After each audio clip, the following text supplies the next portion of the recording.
Shalom, brothers and sisters. Grace and peace be unto you from YAHUAH the Father and Yahusha the Messiah, his Son. This is Brother David coming to you again with another question. Which is the path to YAHUAH? Here before you, we have two choices.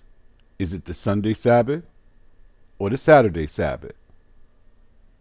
We've chosen the Saturday Sabbath. Some of us have come out of the church and switched from the Sunday Sabbath to the Saturday Sabbath, believing that we were doing things correctly. What if I told you that there is a third choice? The third choice is the biblical choice, not the choices that were created by men.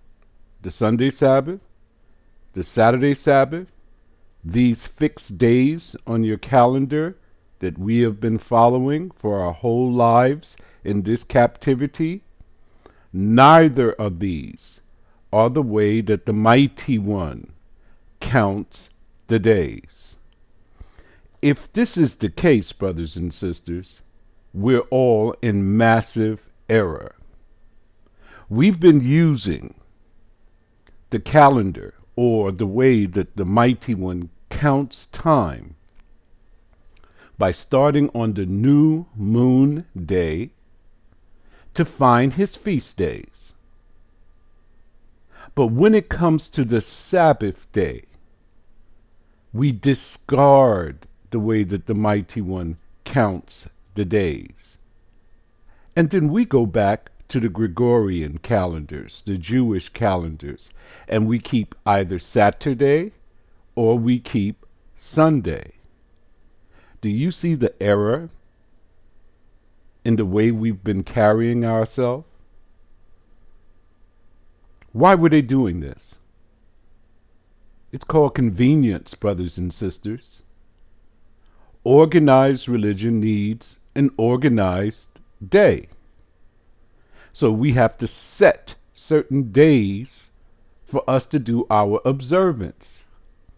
It cannot come in between the week so that it can set off our regular work days. Are you understanding? This is what religion has done to us. Now, if you want to follow the master of the universe, you have to follow what's prescribed in the scriptures. We didn't know that the Father had a set way of counting the days because it's been hidden from us in plain sight. The only way that happens is because we're not doing research, we're not studying, we're not investigating, we're just following. But we're coming out of that. We're going into the kingdom. And the only way that you can make it into the kingdom is to follow and to keep it the way YAHUAH has prescribed for you to keep his days. Let's begin. Jeremiah chapter 6, verse 16. Thus saith YAHUAH, stand ye in the ways, and see, and ask for the old paths, where is the good way, and walk therein, and ye shall find rest for your souls. But they said, we will not walk therein. The Mighty One is telling you to come back to the old paths, which is the good way. The good way is his way, and we are to rest therein. If you're looking for this rest for your souls, if you're looking to make it into the kingdom, you have to go back to the old paths. But look what the Israelites said to Jeremiah. We will not walk therein. It's the same thing that the brothers and the sisters are saying today. We're going to keep our Sunday Sabbaths. We're going to keep our Saturday Sabbaths. We're not going to walk in the old paths. We're not going to follow what YAHUAH says. We're going to do according to our own imagination. Isaiah chapter 3, verse 12. As for my people, children are their oppressors. Is that true? Yes, it is. The children are running the show today. They're beating the parents up. They're telling the parents what to do. And they're oppressing all of the people in the communities with their guns and drugs. And women rule over them. That's their leader. The women. Single parent households. No man in the house. Do you see how it works? When you don't have two parties to raise these children, you're going to raise nothing but oppressors. O my people, they which lead thee cause thee to err, and destroy the way of thy paths. So all you have to do to see why you're in error is look to your leadership. They lead you astray. Do you know that when the prophets like Isaiah came in to speak to the people, they killed the prophets because they were saying things that were against them? Remember, the Israelites said, we're not going to do that. We're not going to walk in the old paths. Why did they say that? Because they thought that they were doing right. The same way that we believe today, that we have it in a smash, that we got this thing down, we understand it, we know how to carry ourselves now. That is a massive error. You have to constantly keep seeking the path, the way that's going to lead to eternal life. Micah chapter 4, verse 1. But in the last days, we're talking now, okay? It shall come to pass that the mountain of the house of YAHUAH shall be established in the top of the mountains, and it shall be exalted above the hills, and people shall flow into it. Verse 2. And many nations shall come and say, Come, let us go up to the mountain of YAHUAH, and to the house of the mighty one of Jacob, and he will teach us his ways, not our ways, his ways, and we will walk in his paths, not our paths, that old path, the path that leads to righteousness, YAHUAH's path. For the law shall go forth of Zion, and the word of YAHUAH from Jerusalem. Listen to me, brothers and sisters. For all of those who are talking about they want to make it into the kingdom of heaven, and those who think that the law has been abolished, the law is going to go forth from Zion. You're still going to have to keep these commandments, even in the kingdom. If you throw them away now, if you try not to walk in his ways and keep his paths, you will not find yourself in the kingdom. You will find yourself in the lake of fire. Matthew chapter 3, verse 3. For this is he that was spoken of by the prophet Isaiah, saying, the voice of one crying in the wilderness, Prepare ye the way of YAHUAH, make his paths straight.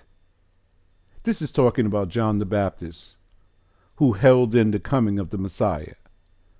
Behold, the Lamb that was slain before the foundation of the earth. He's saying, make his paths straight. Whose paths? YAHUAH's. The Messiah was sent here to make the path straight.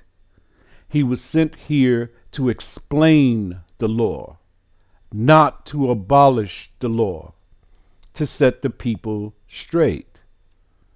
Jubilees, chapter 6, verse 34. And all the children of Israel will forget and will not find the path of years. Did he say some? He said all. They will not find the path of years because of what? We forgot. Remember, the Father kept saying, remember the Sabbath. Remember the Sabbath. Remember the Sabbath. But we forgot.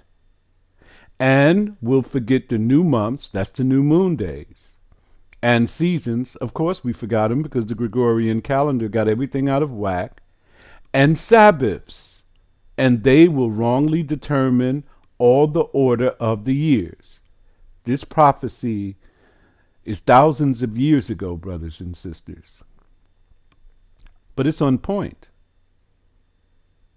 We've forgotten the path that leads back to YAHUAH. We've forgotten that new moon day that starts the month. We don't even know the seasons. They've inverted everything and twisted everything upside down. They gave us a Sabbath day that reoccurs from week to week, month to month, year to year, without ceasing. That is not the way the Father does things. In the new month, that new moon day restarts your month. Then you start your calculation again. If you do it the way the Father says, every one of your Sabbaths will fall on the 8th, the 15th, the 22nd, and the 29th of the month. They will not change or deviate from the pattern. The devil sought to emulate what the Father has done. Therefore, he instituted his own calendars. The Julian calendar, the Gregorian calendar, and the Jewish calendar, so that we would forget the path of years and forget the months, the seasons, the Sabbaths. This was done so it could destroy us, brothers and sisters. And this is the key to the path. The new moon. Remember, we went through all of the different episodes learning what the new moon was. We thought it was the full moon. This is what the brothers were teaching.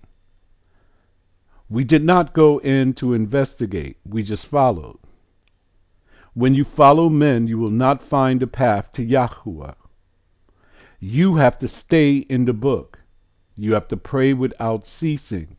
You have to keep his word before you day in and day out. This is how twisted everything is. This is the path. Now, we have some ignorant people who will say, oh, you're worshiping the moon. This has nothing to do with moon worship. This has to do with looking at a clock. This is a timepiece. When you look at this picture here and you see this crescent moon, it tells you what time it is. What time does this mean? It's the beginning of your month. You can restart your counts to each of the Sabbath days. Enoch, chapter 78, verse 6. And when the moon rises, it appears, so it must be something you can see. Cannot be a dark moon. Remember, the Jews say it's the dark moon. How do you see the dark moon? If you've been out there to look at how the moon works, when it comes into its conjunction, it becomes dark. You don't see anything in the sky. Nothing. You don't see a shape. Nothing. But Enoch is telling you, when the moon rises, it appears. You can see it in the sky, and look what it has. A half of a seventh part of light, and on the 14th day, it makes all its light full. This is what a half of a seventh part of light looks like. This is how you gauge when the beginning of months. We've been through a lot to get here. We had to go through the black moon observance, the Jews. We had to go through the full moon observance, the Israelites, the brothers. Now we've gotten to the truth. The biblical account only speaks of this picture, this sighting. It does not speak about a black moon or a full moon being the beginning of months. Enoch, chapter 73, verse 4 to 6. And thus she rises. The moon it's speaking about. And her first phase in the east comes forth on the 30th morning.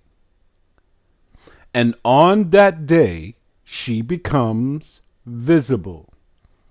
When it is visible in its first phase, which means the first day, you have to see it. The dark moon you cannot see, and constitutes for you the first phase of the moon on the 30th day, together with the sun in the portal where the sun rises. Twice it told you it's the first phase of the moon, which means its first day when it becomes visible. You can see it when she comes out of the conjunction and the sun first reflects its light on the side of the moon. Verse 5.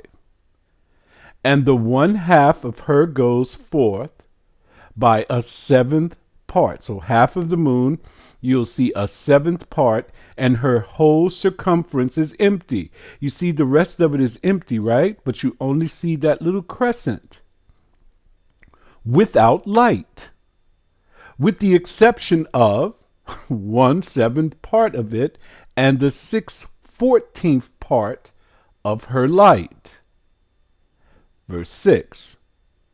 And when she receives 1/7 part of the half of her light amounts to the 1/7 part and a half thereof. So, brothers and sisters, it's telling you exactly what the moon looks like when it is entered into its first phase, its first day, where it becomes what? Visible. In Erdman's Handbook to the Bible, page 111, we're going to read what some scholars had to say. Perhaps in earlier times, the weekly Sabbath was adjusted to coincide with major festivals, or even with new moons. See Leviticus chapter 23. After the exile, the seventh-day Sabbath was more strictly, see the question mark, observed and became independent of the lunar solar calendar. What did they do? They made the weekly Sabbath to go from month to month, from year to year, without interruption. So the Orthodox Jews had problems over the relationship of the Sabbaths and the festivals. The same thing that I've been telling you, brothers and sisters, is that we are using the new moon day to dictate when our festivals are, but yet we cast it out when it comes to dictating the seventh-day Sabbath. You cannot do that. All of this is the way the Father calculates time. If you throw that out, you've thrown out the path. The association of the Sabbath rest with the account of creation must have been very ancient among the Hebrews, and it is noteworthy that no other Semitic peoples, even the Babylonians, have any tradition of the creation in 6 days. No other people have this tradition of 6-day creation except for the children of light. It would appear that the primitive Semites had 4 chief moon days. Look, the scholars know this. Probably the first, that's New Moon's Day, the beginning of months, the 8th, the 15th, and the 22nd of each month. You can find each one of these days in Leviticus chapter 23, brothers and sisters. They were called Sabbaths from the fact that there was a tendency to end work before them so that they might be celebrated joyfully. Among the Babylonians, these 7th days, through astrological conceptions, became ill-omened, while the Sabbath in the middle of the month, the 15th, was made a day of propitiation, and its name was construed as meaning the day for ending the wrath of the gods. The Israelites, on the other hand, made the Sabbath the feast of a living and holy mighty one. The work of man became symbolic of the work of the mighty one, and human rest of divine rest, so that the Sabbaths became preeminently days of rest, since, moreover, the lunar month had 29 or 30 days. You see, the scholars know this, brothers and sisters. We didn't know this. The normal lapse of time between Sabbaths was 6 days. You had 6 working days and then your Sabbath. Although sometimes 7 or 8, that is the feasts and the festivals, the feast days, and 6 working days were accordingly assigned to the creation, which was to furnish a prototype for human life. The Israelites were set apart so that they can show the world how to keep Yahuah's ways. Instead of keeping Yahuah's ways, we adopted the ways of the world. We've dropped the ball too many times. We can't do it again here. The connection of the Sabbath with lunar phases, however, was discarded by the Israelites. We saw that in Amos. And the weeks were accordingly divorced from the days of the months and were made to follow in succession throughout the year. That is your Gregorian calendar and your Jewish calendar. A more regular correspondence with the week of creation being thus secured, or a more regular correspondence with the economic realities of the environment in which they lived. We can't have the Sabbath falling during the week. So we're going to create a calendar so that we can have all of our days in order. Who did this? Hillel II. Hillel II created a calendar. Constantinus, that's Constantine's son, Constantinus, the ruler, after his father had died, he barred you from looking up in the sky. Listen, brothers and sisters, this is all history. You can find this very easily. He barred the Israelites from looking up in the sky and looking for the new moon to restart your days, because they wanted to make sure Sunday was going to be the day of worship. So they said, you can't look up for the new moon. You're going to have to join us according to our calendar. So what they did was that they put Saturday on the calendar as the worship of the Jews. They count their 6 working days, and then their Saturday became their Sabbath day. This calendar is still being used today by the Jews, brothers and sisters. It has nothing to do with YAHUAH.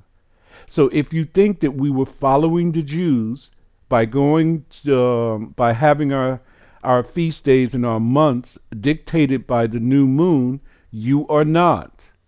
They do not do that. They give you the appearance of it, but they do not. The first lunar day, however, or the day of the new moon, retain, although no longer called a Sabbath, somewhat of its sabbatical character, so that in the Old Testament it frequently appears as a pendant of the Sabbath. You know what a pendant is, right? You just put it on your garment and people can look at it, but it's not being used. It's not really useful. It's just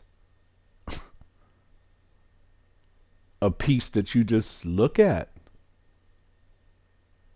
This is incredible to me. The lengths that our enemy has gone to hide this. Even the historians know this. Why is it that the children of Israel don't know this? Because we are asleep. But we're waking up. This message is going around. Remember, the Father says that he will not come until the gospel has been preached into all the world. This is the gospel that he's talking about. The path that leads back to YAHUAH. It's not Sunday. It's not Sabbath, Saturday. You have to follow the way the Mighty One counts the days. How do you do that? You have to start with new moon's day, brothers and sisters.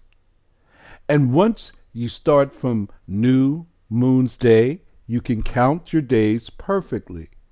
Each one of your Sabbaths will begin on the 8th day, the 15th, the 22nd, the 29th, but not on the Gregorian calendar. You have to use the Gregorian calendar that we have today to dictate your working days and everything that you do here. When your bills are paid, you have to use the Gregorian calendar. That's our reality. But when you're worshiping and glorifying YAHUAH and following his ways, you have to switch and use his way of counting the days. He doesn't have a calendar.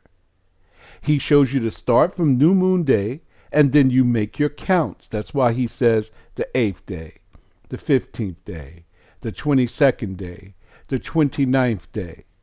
All of these things are relevant. The Bible does not use the heathen names that the Europeans have put to dictate what the months are named and what the weeks are named.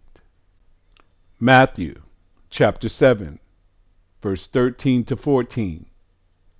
Listen to what the Messiah has to say. Enter ye in at the strait gate,